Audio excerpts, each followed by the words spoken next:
Hey love bugs, CynDoll here coming at you with another video. Now, as you probably noticed, this video is from my old location, but I recently just found my other hard drive and I literally have about a good 20 different videos, so I figured you guys would still want to see the video. If you don't want to see them, I don't know, maybe tell me in my, I don't know, in the comments, girl, but I'm sure you're not going to say that. I hope you don't say that. Anywho, so I am going to do something a little different on this video because most of you already know how this goes. I want to go ahead and do our question and answers.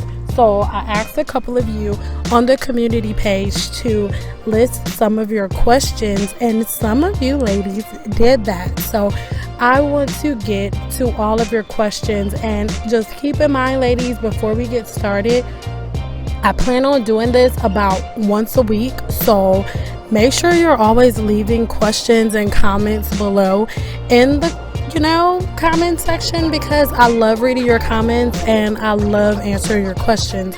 So first, I'm going to have Whitney, and I do not want to butcher your last name, so let's just stick with your first name. Whitney said, I have 4C hair that I wear in protective styles faithfully.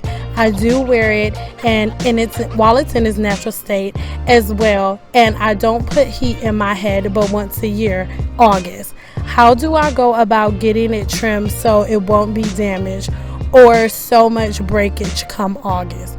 So Whitney, I just want you to keep in mind that straightening your hair is not the only way that you can damage your ends. It's actually not even the number one way that you can damage your ends. There are so many ways that you can break your hair off. So whenever you're doing protective styles, and that's braids, crochet braids, weaves, anything, make sure you're always using a moisturizer. And before you do anything, make sure you deep condition. And a lot of naturals sometimes are under the misconception that you need to do a lot of protein treatments. Sometimes too much protein is not good for your hair, because if you have too much protein, it'll make your hair like really hard and brittle, and then it'll cause your ends to break a little bit more. So you need moisture, and just be really careful doing twist outs and stuff. And don't always go to YouTube University, because everybody on YouTube is not a professional. You need to find some people that are just on YouTube because they're licensed cosmetologists, and get advice from them on what to do with your natural hair. Okay, so our next question is going to be from Annetta Williams. You said you do so much, always sharing so much with us, different styles, techniques, coloring of the hair. Do you get overwhelmed with doing so much?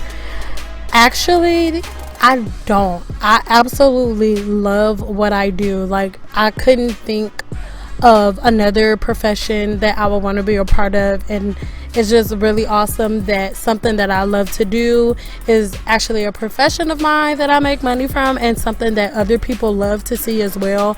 I think that's one great thing about social media that we didn't have before. Like, everybody would have their passions, and it would just be their passion and only the people that they can reach in their area. But now social media allows me the opportunity to share my passion with so many people. So no, I never get overwhelmed. Maybe, actually, yeah, I do, but in a positive way.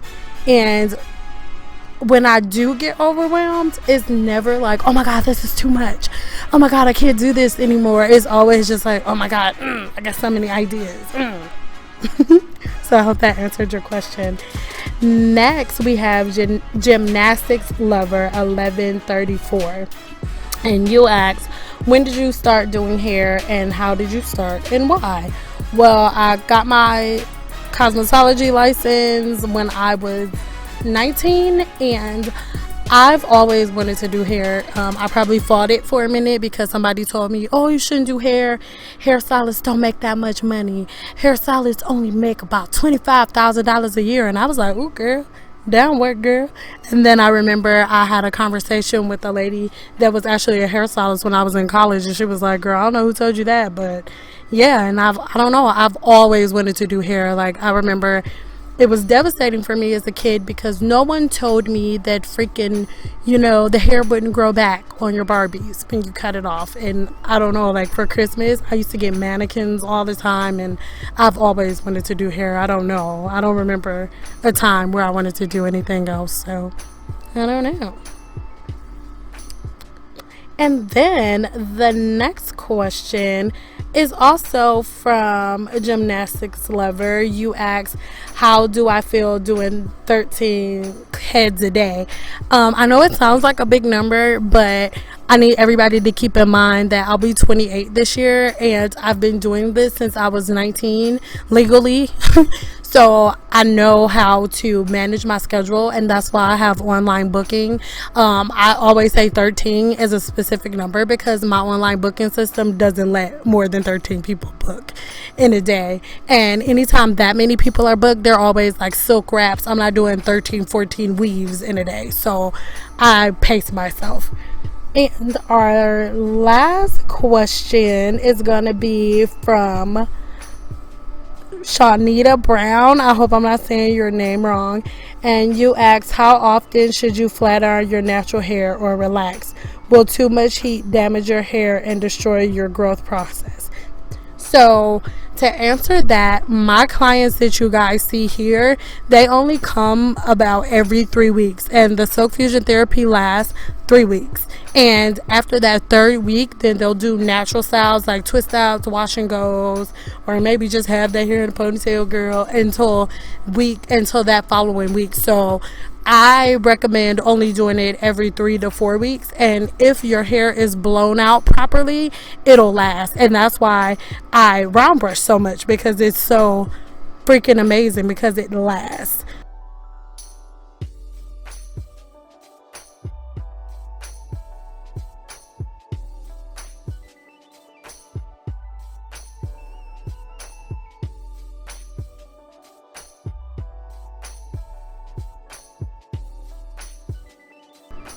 Okay, and so lastly, let's get into this cut. So my client, she hadn't straightened her hair in a very, very long time, and there was kind of sort of a drastic difference as it pertains to the length.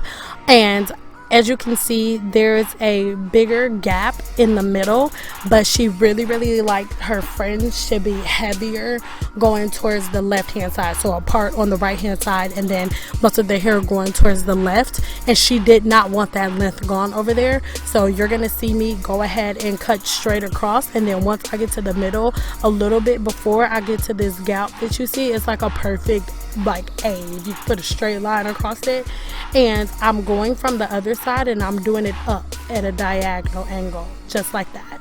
And what that is going to do is going to make it so I can like fill this hole, or make this hole look full slowly, instead of cutting it all off at one time. Because sometimes if you cut everything off at one time, you end up taking off way more hair than you actually need to. So you need to move slowly and take your time as it pertains to cutting hair. And then this way she still has that full fringe on the side and still that longer piece, because she will always tuck it behind her ear on the right hand side. So I give my clients what I want, what I want, Lord Jesus, what they want. And so this was a really, really good way for us to maintain all of her length.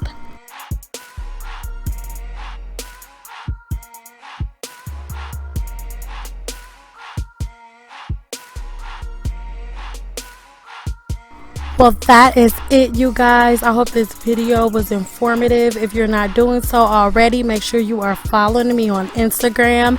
Rate, comment, and subscribe, and share this video, girl. Bye, girl.